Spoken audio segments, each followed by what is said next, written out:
Oy, tindi ng chismis ngayon. Ang tindi. Sarap sumigaw. Kasi kami lang kasi dito. Wala kaming ano dito ngayon. Kapitbahay kasi nag-day off yata. Ayan. Sa paligid namin dito yon. Pag ganitong anong oras na ba? Pag alas 10 na ng gabi. Pero ito pa yung sitwasyon namin. Oy, ang chismis. Itong si Dan Fernandez at saka si Ivana Alawi. Yan pala yun. Ito si Ivana Alawi, yung lupit talaga nitong tinatarget ng mga politician. Iba talaga pag may angking gandang babae, no. At ito ngayon si Dan Fernandez pala naman ang kasi ay nabalita ito. Grabe Ivana Alawi matindi ka talaga sa mga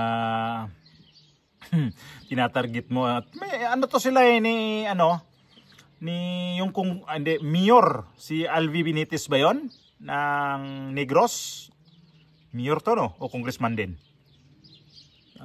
Rin to sila, linking din to sila Ngayon, malupit ito kasi nakuha to sa sa agenda dito sa bilyonaryo na chismis to. Pakisabay na rin tayo sa chismis sa mga artista ngayon. Mas gustuhin ko pa siguro sa mga artista ako magkokomentaryo ngayon kasi mukhang sa politika kasi nagsawa na ako tingnan at saka wala na rin interesado sa aking mga video sa mga politika. Mukhang pinagsawaan talaga yung YouTube channel ko. Pero ganoon talaga. Mayroon talaga ito yung yung peak season talaga natin na nagbunga naman din ang natin, yung ginagawa natin noon na tayo sa mga politika. So di naman mawawala yan kung saan. Ito na lang muna.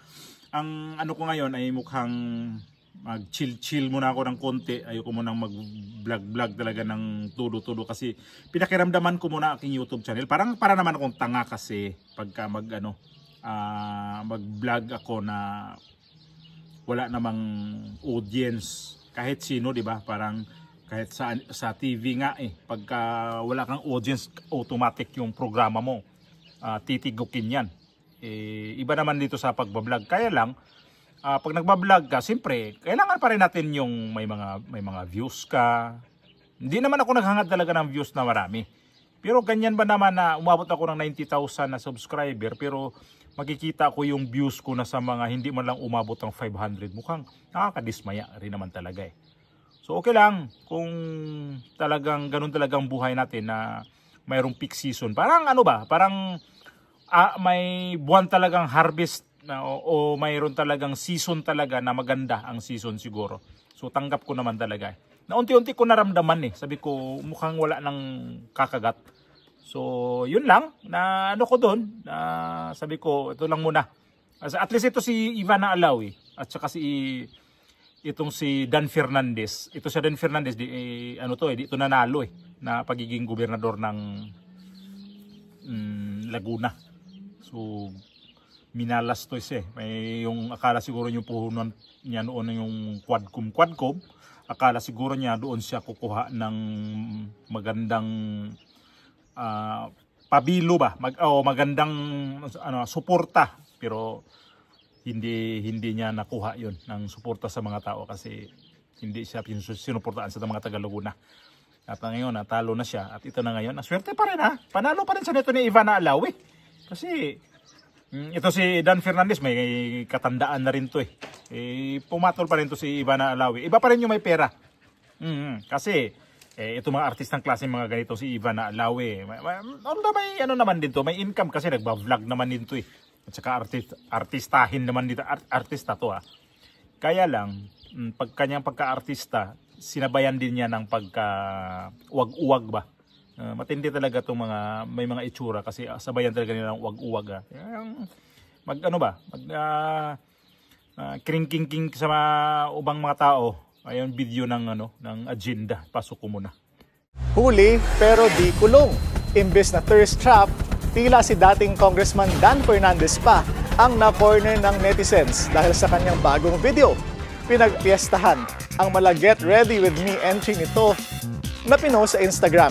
Sa halip kasi na OOTD, ang napansin ay ang kanyang closet at sahig na kaparehas ng sa actress-vlogger na si Ivana Alawi. Dati nang na-link ang dalawa pero dininay ni Ivana na more than good friends sila. Kamakailan lang nang mag-trend si Ivana dahil sa pagiging umano'y mistress ni bilyonaryo Congressman Albi Benitez. Pati ba naman dito nga sa agenda sahig at saka yung closet daw magkaparehas. Ano nangyari noon? Baka naglibiin na kaya sila. Tanong ko lang, ano kaya nangyari na i-alawi at saka kaya alawi? Mulawin.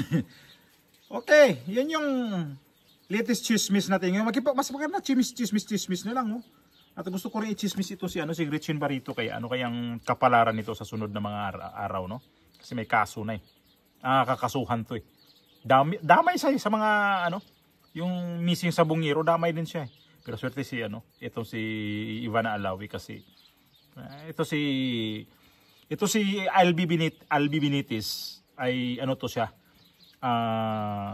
politician din to at naghiwalay yata to sa kanyang asawa at ito na ngayon yung ito yung problema nito kasi ito pa lang si Albi Benitez at saka si Alawi nag-abroad din to sa Japan o basta tuduhin na natin baka chismoso natin kasi once na mahilig dito sa mga politika alam naman natin na mga politician kasi mga artista din ang mga tinatarget yan mga yan. Akala nyo ba kung hindi matindi yan mga politician? Akala nyo matinong tao talaga mga politician na yan mo sa Tatay Digong ilan na mga babae niya ngayon, ilan na lang kanyang mga kumakaringking sa kanya kahit 80 years old na. May karingking pa rin si Tatay Digong Yun lang. Basta mga politician nga, matinik sila. Ito si Alawi at saka si Dan Fernandez. Ang lupit nyo sahig nyo at saka closet parehas. Nag-usap kayo na yan ang din. Gusto kong kulay yan din ang gusto kong sahig. Para makalusot lang. Yan nga, huli nga pero di kulong. Ay!